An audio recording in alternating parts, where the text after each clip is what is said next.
Hola, soy Silvana Cataldo y junto con Fernando Merlano en nuestro podcast Ser, Pensar y Hacer vamos a hablar de salud mental, pero en los niños. ¿De qué manera podemos acompañarlos a volver a esta normalidad post-pandemia? ¿Qué cosas tenemos que observar particularmente para darnos cuenta que están en alguna situación de angustia o preocupación y poder acompañarlos como padres y también tener esa alerta para ver cuándo tenemos que consultar un profesional que los ayude de una manera particular? Entonces los invitamos a escuchar el podcast de manera completa. Gracias.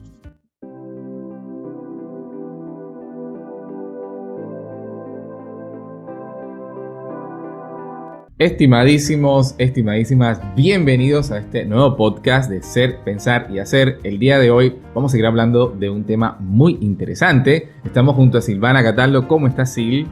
Hola, ¿cómo estás, Fernando? Muy bien, muy bien. Bueno, vamos a hablar de un tema como muy interesante, ¿no?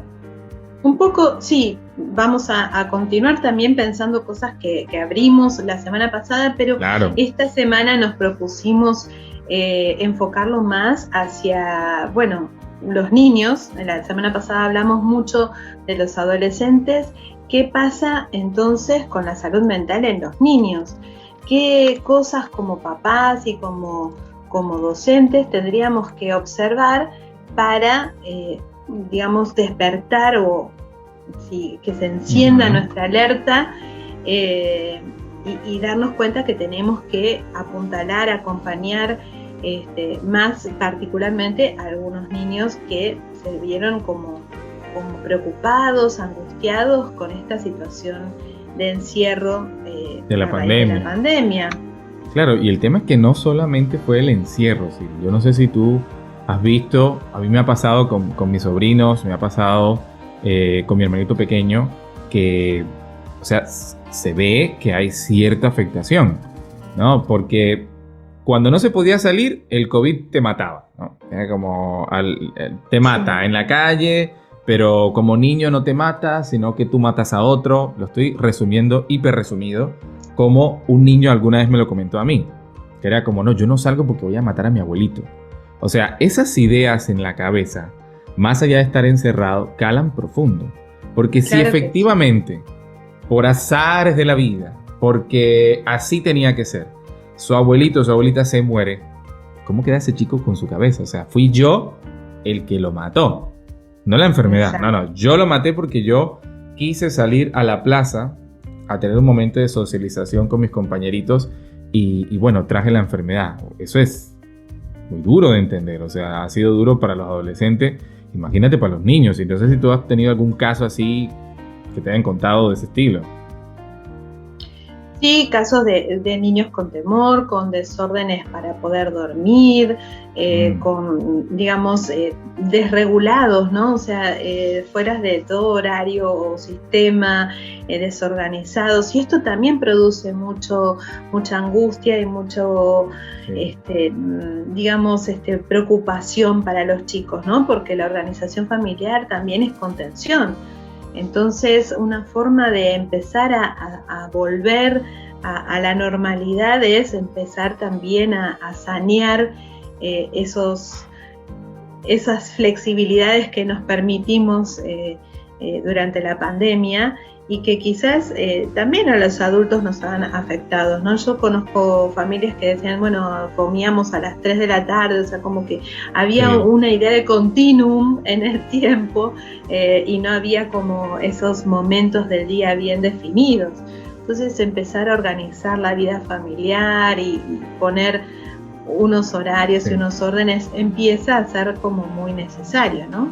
Es que si no hay un orden, sobre todo en las etapas infantiles, como que se pierde. O sea, a un chico jamás le va a beneficiar no saber que se levanta a cierta hora o no tener una rutina. O sea, es todo lo contrario, ¿sí? Porque hay muchos padres que dicen, no lo quiero traumar. Pero es que el orden no es trauma. El orden es todo lo contrario. Porque cuando uno está tan pequeñito, no sé, tiene 3, 4, 5, 6 años, está aprendiendo a conocer el mundo.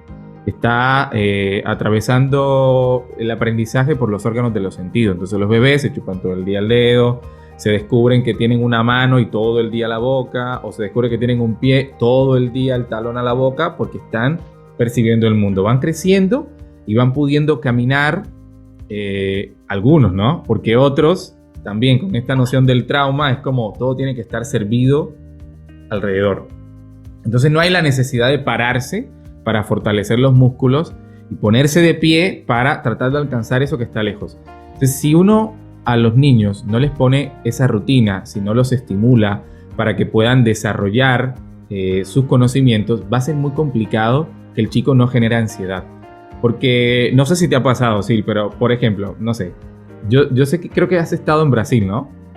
¿Alguna vez fuiste de viaje? ¿Alguna vez tú sí tomaste algún tour, no sé, un city tour en Brasil, en una favela? Sí. Ok. Yo me imagino que el guía, lejos de asustarte, trató fue de tranquilizarte, de decirte que todo estaba bien, que no se preocuparan, que eran turistas. Pero imagínate un guía, y ahora pásalo al terreno familiar, ¿no? Que te diga, llegas a un sitio que no conoces y te dice, ojo, cuidado con el celular. Uno empieza como, ok, ojo, no te separes del grupo. No sigue mirando como a los lados, ojo, esto es peligroso, ¿eh? Sí, imagínate si uno como turista, ¿cómo se sentiría? ¿Cómo te sentirías en ese momento? Preocupado, claro, ¿no? La información que te llegaría a la cabeza es de que este sitio es bueno o de que es malo. Que es un sitio complicado. Claro, peligroso. Lo mismo ocurre con los niños, las niñas y los adolescentes. Si todo el tiempo es que no hay rutina, entonces significa que todo es un desorden. Pero si a eso se le suma la falta de rutina, se le suma, ojo que afuera hay COVID y te pueden matar, y puedes matar a tu abuelito. Y después el otro dicho es, ojo porque, no sé, la vacuna tiene algún chip. El chico asustado. Ojo bueno, que... es que por eso... Ahí, todos estos refuerzos en función de ponerlos en estado de alerta, claro, duraron mucho tiempo. Entonces ahora, o sea, y entiendo también, las familias todas vivieron un poco en ese estado de alerta, entonces a veces era difícil como mantener el equilibrio y no asustar a los más chiquitos. Pero ahora que, digamos, estamos pensando en salir, es necesario reflexionar acerca de cómo acompañar esta salida. Y sí. También cómo retomar, digamos, los efectos de todo este tiempo en el que estuvimos en estado de alerta y los chicos lo estuvieron en estado de alerta. Creo que los adultos vamos a tener como más herramientas para acomodarnos a la normalidad, decir, bueno, listo, ya pasó, pero los chicos es probable que conserven muchas de estas alertas si no tenemos la oportunidad de hablar con ellos y mostrarles de alguna manera cómo acomodarse, ¿no?, a esta nueva normalidad, abandonando esa sensación de lo peligroso, de angustia y todo esto. Entonces, ¿qué deberíamos como papás tener en consideración o tener en cuenta para hablar particularmente con nuestros chicos y acompañarlos en esta acomodarse en la nueva normalidad? Yo creo que pensando un poco como en cada contexto, ¿sí? No es lo mismo una familia en la que efectivamente has perdido un ser querido y que eso haya impactado en tu hijo, a una familia en la que transitaron la enfermedad de manera bastante normal, digamos, no hubo necesidad de internación, de ese tipo de cosas, porque cada realidad es un contexto distinto. O sea, yo me imagino los hijos de los profesionales de la salud no habrán vivido la pandemia igual que la pude haber vivido yo. Salí todo el tiempo, me contagié después, muchísimo después, y ya tengo la vacuna, a una persona que estuvo en contacto estrecho con muchas personas que fallecieron o en un sistema de salud que estaba colapsado. Entonces es como muy en lo particular, como que no podríamos generalizar a la familia tipo, pero sí hay algunas recomendaciones que son válidas de forma genérica. Por ejemplo, esto de hablar con los chicos sobre la muerte. Es importante hablar de eso, porque un niño que tiene 3, 4 años, que posiblemente no logra retener en su cabeza cuál es la temporalidad de una semana. Si no logras saber qué es una semana, mucho menos vas a saber qué es la muerte y qué es la vida. Si no se lo explica a alguien, si no se lo haces cercano, no tiene que ser la explicación fenomenológica, profunda, religiosa, densa, que no entienda, sino algo sencillo con lo que estar tranquilo, con lo que poder acercarse a eso tranquilamente, porque le dijimos tanto de la muerte, les decíamos tanto las cifras, que ahora no hablarles de eso no es que lo va a dejar tranquilo. O sea, no hablar del tema no significa que el chico no se va a estar preguntando. Que desaparezca. Claro, como que desaparezca en su cabeza. Claro. Sí, porque, no sé, o sea, hay monumentos conmemorativos, hay para las personas que perdieron la vida por COVID, hay constantemente en muchos países se sigue hablando de la ola y de que hay vacunas y que no hay vacunas. O sea, es un tema que sigue en el escenario, quizás ya no con un tinte tan ominoso, tan negro, tan triste, pero sigue pasando. Entonces, ¿cómo hacer para que los chicos empiecen a poder tener un poco más de ideas sobre esto? Y es hablar. Hay que hablar con los chicos. Claro. Hay que explicarles qué es realmente el COVID, no por lo que dicen las noticias, que no, vuelvo y repito, no es que la noticia esté mal, sino es, a ver, no es lo mismo lo que puede entender un chico de 3, 4, 5 años. No, claro, totalmente. Y cómo se lo representa. Exactamente. Y también, bueno, poder de alguna manera prepararlos para ser resilientes, ¿no es cierto? O sea, uy, qué difícil palabra esa.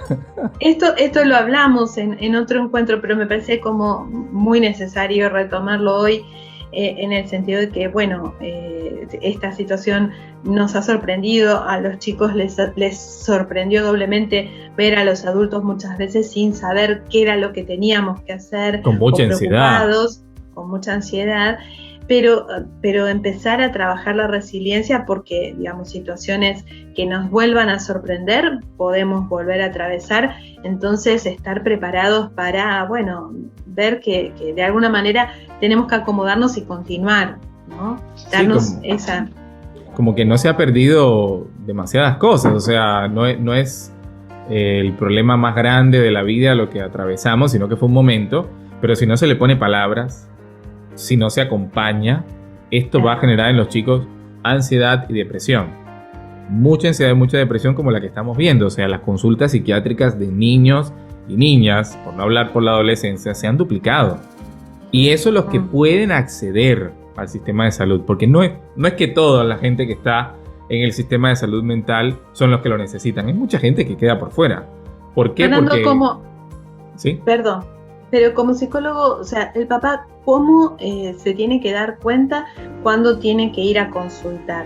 O sea, cuando la preocupación del nene o el temor excede, digamos, lo que el ámbito de lo normal que el papá va a poder manejar con estas charlas, y cuando es necesario ir a consultar a un profesional. Creo que parte también del conocimiento que tenga la familia, primero en cuanto a la salud mental en general, ¿sí?, de los niños, niñas y adolescentes, y también la confianza que se tenga con ese padre. Si uno quiere saber qué piensa un chico sobre un tema, pregúntale. Si no habla, juega con él un poco. Pero no es como... yo a veces juego con esto porque digo, a ver, sus hijos no son un experimento social. O sea, no son ustedes investigadores que tienen que hacer un doble ciego, que la persona que investiga no se tiene que enterar de que ustedes están registrando un dato, porque entonces eso va a hacer que la muestra se vea comprometida. No, son sus hijos. Pregúntenles directamente. Oye, veo que estás nervioso porque vamos a salir, ¿te pasa algo? No me pasa nada. Y el chico está así, ¿no?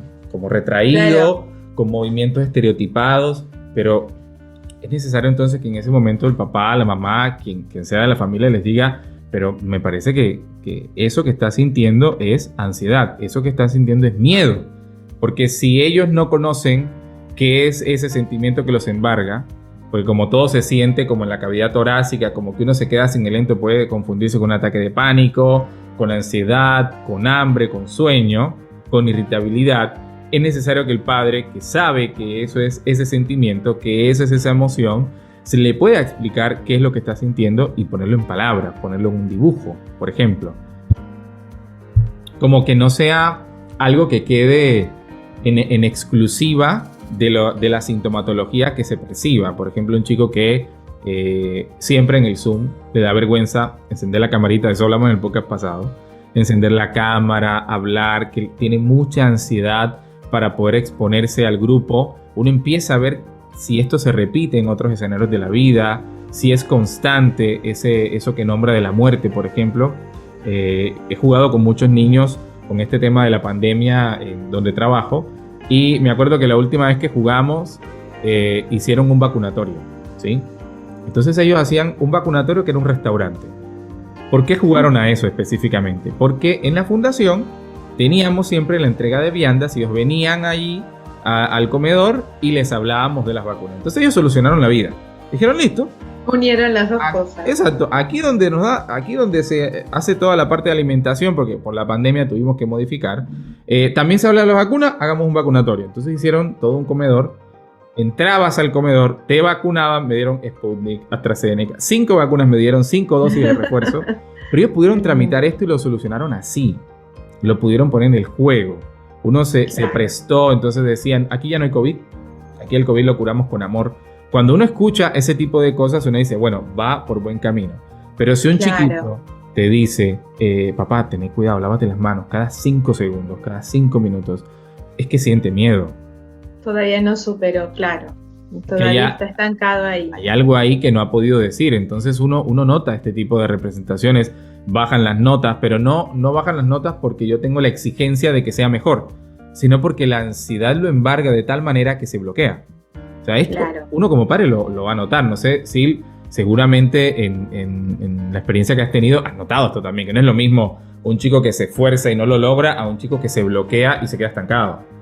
Sí, totalmente, y que corre riesgo de que, digamos, se lo tilde de mal estudiante, pero en realidad tiene una preocupación que le está impidiendo ese buen desempeño. Entonces, para resumir un poco todo lo que estamos conversando y que quienes sean papás y nos están escuchando puedan tener en cuenta, ahora que todos vamos a estar preocupados por volver a la normalidad, volver a nuestras actividades, bueno, por lo menos acá en Argentina está por llegar el verano y esto supone muchas vacaciones, programarse para desenchufarse y poder como ayudarnos a dar vuelta a la página, pero sí estar atentos como papás en observar un poco qué dicen, a qué juegan, ¿no? Qué manifiestan los chicos, si ellos realmente pudieron dar vuelta a la página o si todavía les quedan cosas que necesitan conversar, aclarar.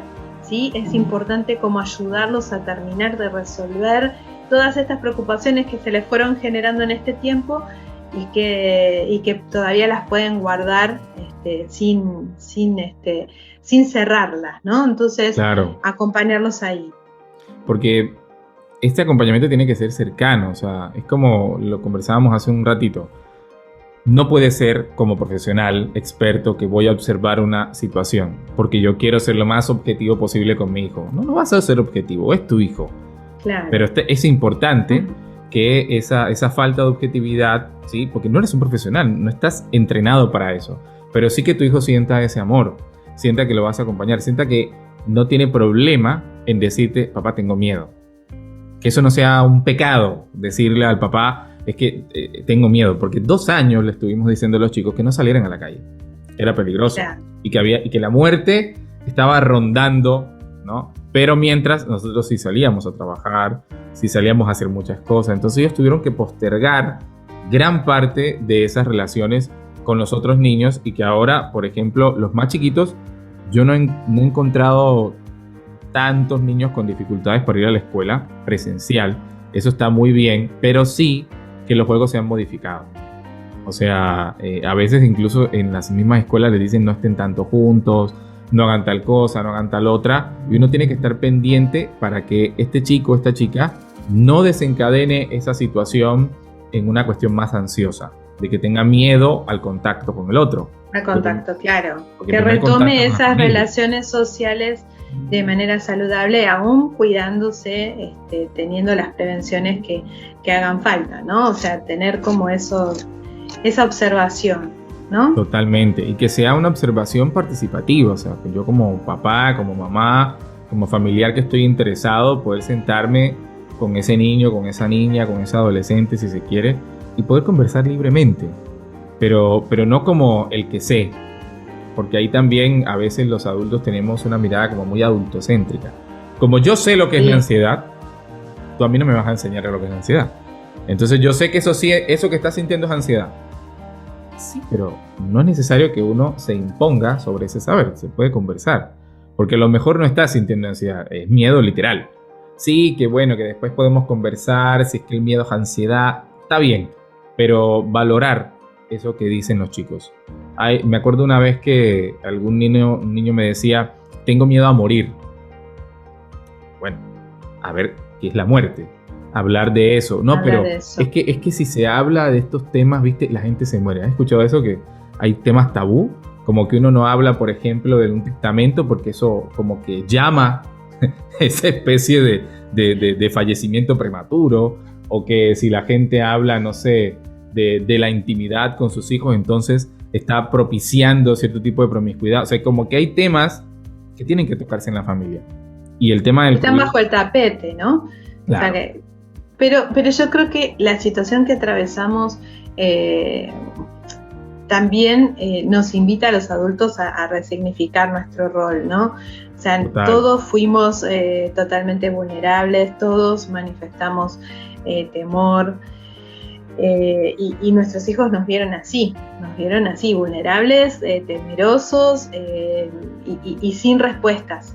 Entonces creo que deberíamos como posicionarnos desde ahí. Bueno, sí, somos adultos, somos expertos en muchas cosas y tenemos muchas responsabilidades porque ocupamos los roles de dirección dentro de la familia, ¿no? En la parte laboral y de sustentamiento del grupo, pero no lo sabemos todo. Y eso es algo que tenemos que asumir y mostrarlo, ¿no es cierto? O sea, me parece que es muy saludable decir que no lo sabemos todo y que también hay cosas que nos han sorprendido y que estamos encontrando la mejor respuesta, porque creo que eso también tranquiliza al adulto y a los chicos, ¿no? O sea, bueno, claro. O sea, confiemos que el adulto está haciendo lo mejor que puede, pero no tiene todas las respuestas, entonces no tenemos por qué decir, digamos, cuál es el camino hoy, pero lo estamos buscando.